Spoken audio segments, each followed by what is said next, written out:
आकाशवाणी भोपाल से प्रस्तुत हैं प्रादेशिक समाचार।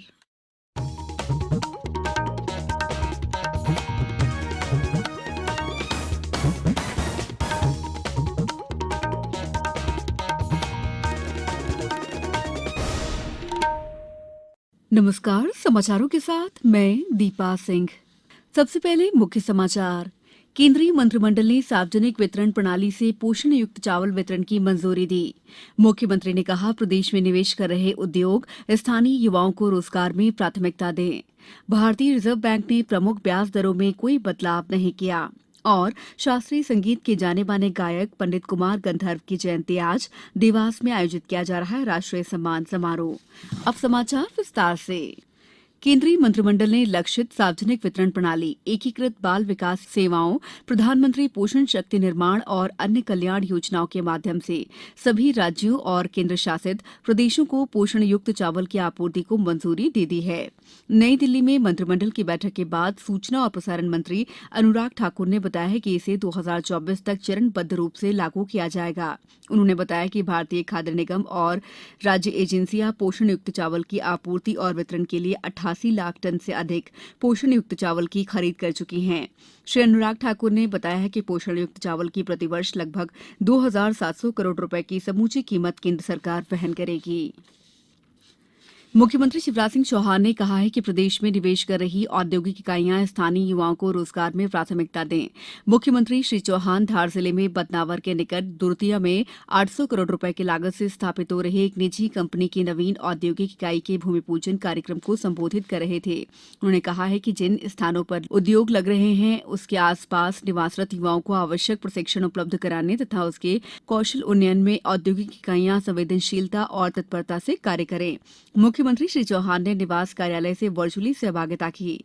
द्वितीय बदनावर में भूमि पूजन स्थल पर औद्योगिक नीति और निवेश प्रोत्साहन मंत्री राजवर्धन सिंह दत्तीगांव और विधायक नीना वर्मा उपस्थित थीं। प्रमुख सचिव औद्योगिक नीति और निवेश प्रोत्साहन संजय शुक्ला मुख्यमंत्री निवास कार्यालय से सम्मिलित हुए।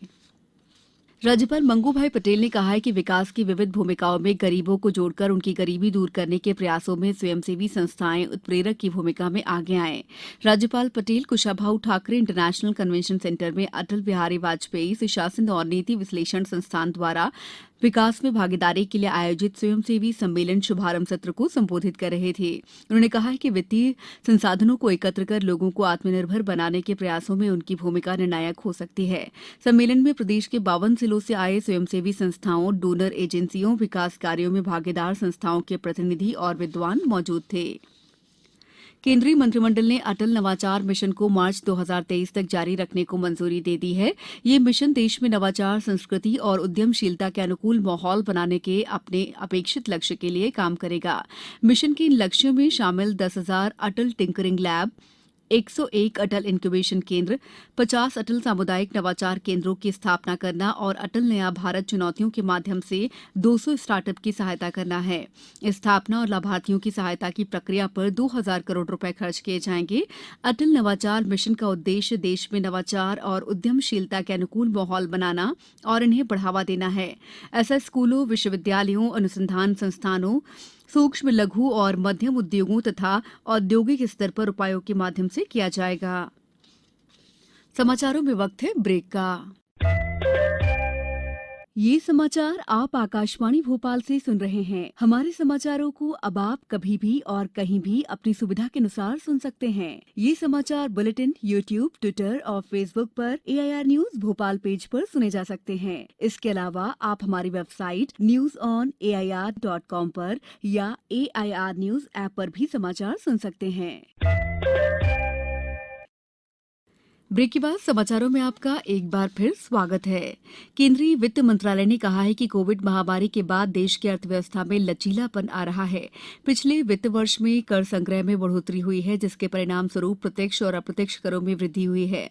वित्त मंत्रालय ने कहा है कि वित्त वर्ष 2021-22 के दौरान प्रत्यक्ष कर संग्रह में 49% और अप्रत्यक्ष कर संग्रह में 20% की वृद्धि दर्ज की गई है। आज नई दिल्ली में संवाददाताओं को ये जानकारी देते हुए वित्त मंत्रालय में राजस्व सचिव तरुण बजाज ने बताया कि कॉरपोरेट कर, प्रत्यक्ष कर और अप्रत्यक्ष कर के संग्रह में वृद्धि दर्ज की गई है। श्री बजाज ने कहा कि पिछले वित्त वर्ष में कर सकल घरेलू उत्पाद अनुपात 11.7% के उच्चतम स्तर पर रहा है। उन्होंने कहा कि 2021-22 के केंद्रीय बजट के अनुमान के अनुसार 22,17,000 करोड़ रुपए के मुकाबले राजस्व संग्रह 27 लाख करोड़ रुपए से अधिक का है। भारतीय रिजर्व बैंक ने अपनी प्रमुख ब्याज दरों में कोई बदलाव नहीं किया है। रेपो दर 4% और रिवर्स रेपो दर 3.35% पर बनी रहेंगी। वित्त वर्ष 2022-23 में पहली द्विमासिक मौद्रिक नीति समीक्षा बैठक के बाद मुंबई में पत्रकारों से बातचीत में रिजर्व बैंक के गवर्नर शक्तिकांत दास ने आज घोषणा की। समिति ने सर्वसम्मति से उदार रुख अपनाए रखने का फैसला लिया। पिछली 10 बैठकों में समिति का यही फैसला बरकरार रहा है। कोविन पोर्टल ने एक नई सुविधा शुरू की है जिससे लाभार्थियों को टीकाकरण प्रमाण पत्र पर टीकाकरण तिथि सही कराने में मदद मिलेगी। इस सुविधा से सही तिथि का दस्तावेजी प्रमाण अपलोड करके टीकाकरण तिथि सही कराई जा सकेगी। इस प्रकार के सभी अनुरोध संबंधित जिलों के टीकाकरण अधिकारी को भेजे जाएंगे जो मामले की जरूरी छानबीन कर मुद्दे का समाधान करेंगे। इसके बाद सही तिथि के साथ वैक्सीनेशन सर्टिफिकेट डाउनलोड किया जा सकेगा। इससे एहतियाती डोज के उन पात्र लाभार्थियों को भी मदद मिलेगी जो गलत डेटा एंट्री के कारण दिक्कतों का सामना कर रहे हैं। शास्त्रीय संगीत के जाने माने गायक पंडित कुमार गंधर्व की आज 98वीं जयंती है। वे अपनी विशेष गायन शैली के लिए मशहूर थे। कुमार गंधर्व की जयंती पर संस्कृति विभाग द्वारा आज देवास में राष्ट्रीय कुमार गंधर्व सम्मान समारोह आयोजित किया जा रहा है। समारोह में सुश्री बिंबावती देवी, सुश्री मीता पंडित, सुश्री सुचिस्मिता आचार्य और सुश्री दीपोप्रिया रणदिवे को राष्ट्रीय कुमार गंधर्व सम्मान से विभूषित किया जाएगा। अब कुछ समाचार संक्षेप में। शिवपुरी में 10 अप्रैल को पुलिस क्लब ग्राउंड पर राम प्राकट्य पर्व का आयोजन किया जाएगा। गुना जिले में मछुआ क्रेडिट कार्ड योजना लागू है। जिला कलेक्टर ने मछुआ क्रेडिट कार्ड से मछुआरों को लाभान्वित करने के निर्देश दिए हैं। खंडवा जिले में इन दिनों भीषण गर्मी पड़ रही है और लोग घरों से बाहर निकलने में परहेज कर रहे हैं। मौसम विभाग के मुताबिक जिले में आज दिन का तापमान 44.1 डिग्री सेल्सियस दर्ज किया गया। गर्मी के मौसम में पेयजल की व्यवस्थाओं को सुचारू बनाए रखने के लिए आगरमालवा जिला मुख्यालय और विकासखंड स्तर पर लोक स्वास्थ्य यांत्रिकी विभाग ने खराब हैंडपंप के मामलों के निपटारे के लिए कंट्रोल रूम स्थापित किया है। जबलपुर में एनसीईआरटी की किताबों को कीमत से अधिक मूल्य पर बेचने की शिकायत पर जांच करने गए नायब तहसीलदार के साथ बुक हाउस के मालिक और रिश्तेदारों ने मारपीट कर दी। उमती पुलिस ने 3 आरोपियों को गिरफ्तार कर लिया है। शहडोल संभाग के सभी महाविद्यालयों को शहडोल जिले के पंडित शंभुनाथ शुक्ल विश्वविद्यालय से संबद्ध करने के निर्देश शासन को प्रस्ताव भेजा जाएगा। अंत में मुख्य समाचार एक बार फिर। केंद्रीय मंत्रिमंडल ने सार्वजनिक वितरण प्रणाली से पोषण युक्त चावल वितरण की मंजूरी दी। मुख्यमंत्री ने कहा, प्रदेश में निवेश कर रहे उद्योग स्थानीय युवाओं को रोजगार में प्राथमिकता दें। भारतीय रिजर्व बैंक ने प्रमुख ब्याज दरों में कोई बदलाव नहीं किया।